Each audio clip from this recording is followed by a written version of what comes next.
ॐ भूर्भुवः स्वः तत्सवितुर्वरेण्यं भर्गो देवस्य धीमहि धियो यो नः प्रचोदयात्. Namaskar, my dear friends. This is second video on dialogues from Upanishad, second Valli, Nachiketa and Yama. This is from Kathopnishad. Hari Om. Number one, Yama said one is good while another is pleasant. These two having different objects.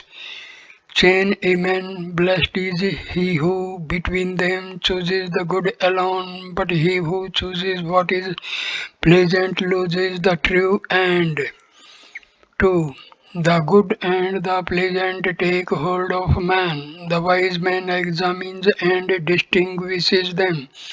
The wise man prefers the good Shreya to the pleasant, but the ignorant man chooses the pleasant Pareya for the sake of the body. 3.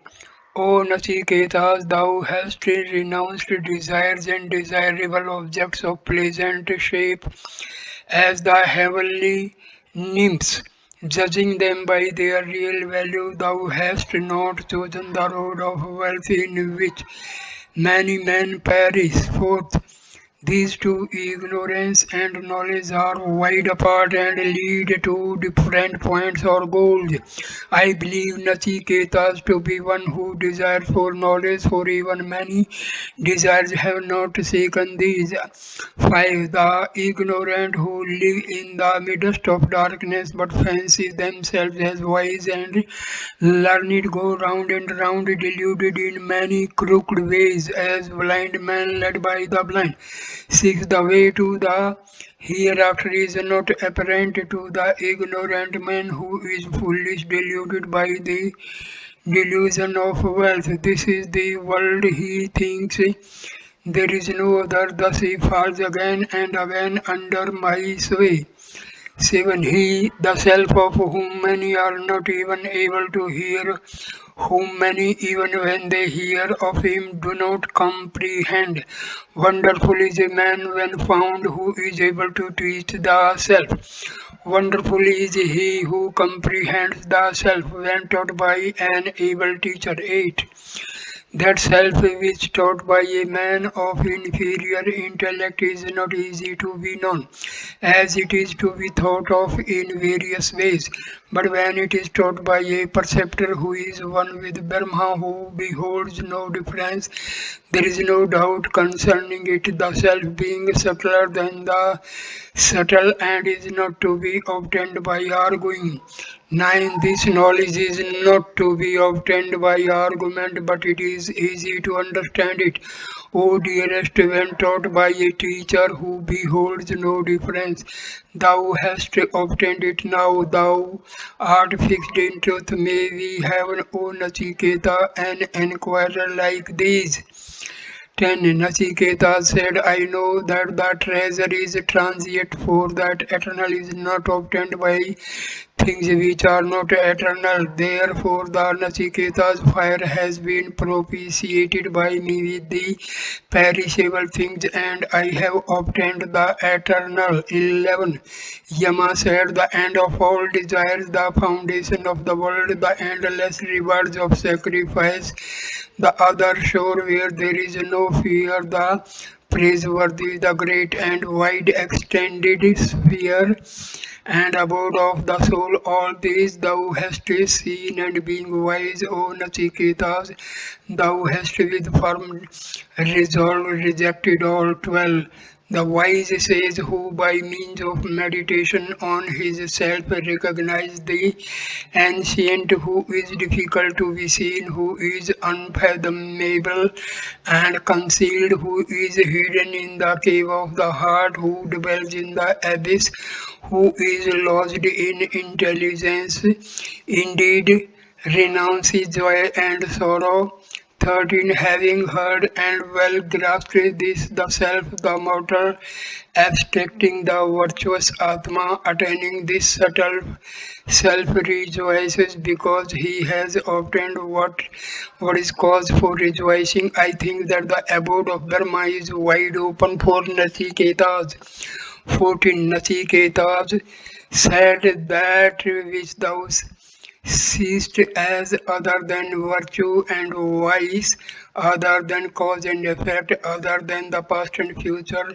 Tell me that. 15. Yama said the goal word which all the Vedas speak of, praise which all penances claim, and wishing for which they lead the life of a brahmachari. That goal word I will briefly tell that it is Om. 16. This word is verily Dharma, this word is verily the highest. He who knows this word obtains verily whatever he desires. 17. This is the best sport, this is the highest sport. He who knows this sport is worshipped in the world of Brahma. 18. The intelligent Atma is not born nor does he die. He did not spring from anything and nothing sprang from him. Unborn, eternal, everlasting, ancient. He is not slain, although the body is slain. 19. If the slayer thinks I slay, if the slain thinks I am slain, then both of them do not know well. This is says not nor is slain. This slays not nor is slain.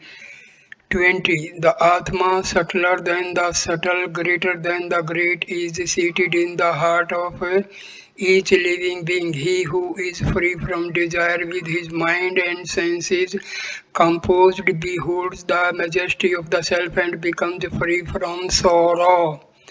21. Sitting he goes far, lying he goes everywhere. Who else therefore says, save himself, myself is able to comprehend the God who rejoices and rejoices not. 22. The wise man who knows the Atma as bodiless, seated firmly in perishable bodies, great and all pervading, does never grieve. 23. This Atma cannot be attained by study of the Vedas, nor by intelligence, nor by much learning. He whom the self chooses, by him the self can be gained. To him this Atma reveals its true nature. 24. But he who has not turned away from bad conduct, whose senses are not subdued, whose mind is not collected, is not at rest, can never obtain this Atma by knowledge. 25. Of whom the Dharma and the Kshatriya classes are as it were but good food, and death itself a condiment or pickle. How can one thus know where that Atma is? So I end this video here. Next video will start with the third valley of Kathopnishad. So thank you my dear friends. Please like, comment and share the video and subscribe the channel. Thanks a lot. Namaskar.